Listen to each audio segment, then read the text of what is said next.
یہ شیخ توسی کی کتاب ہے مصباح المتہجد، اس کے اندر لکھا ہوا ہے، میں عبارت بھی پڑھ دیتا ہوں۔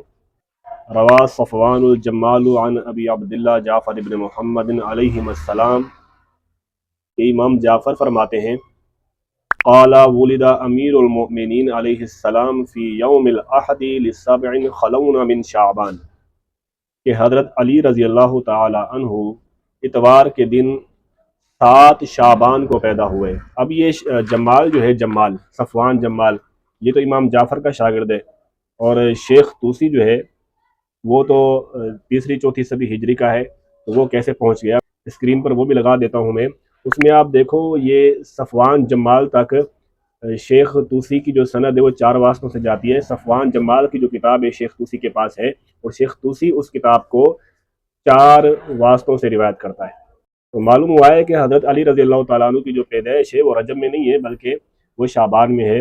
یہ حضرت امیر معاویہ رضی اللہ تعالیٰ عنہ کو رجب سے مائنس کرنے کے لیے 13 رجب گھڑی گئی ہے۔ یہ ایک نمبر کا جھوٹ ہے۔ 13 رجب جو ہے وہ حضرت علی کی پیدائش نہیں ہے، بلکہ 7 شعبان شیعہ کتاب کے مطابق 7 شعبان جو ہے وہ حضرت علی رضی اللہ تعالیٰ عنہ کی پیدائش ہے۔ حیرت کی بات ہے، ایک بے سند بات کو تو وہ ماننے کے لیے آپ تیار ہیں، لیکن اپنا شیعہ کتاب میں جو بات سند کے ساتھ ہے اور اس میں اتصال بھی ہے، اور شیخ توسی کتنا بڑا ان کا مجتہد ہے، اس کی نہیں مان۔ یہ حضرت امیر معاویہ رضی اللہ تعالیٰ عنہ سے بغض کے چکر میں ہے۔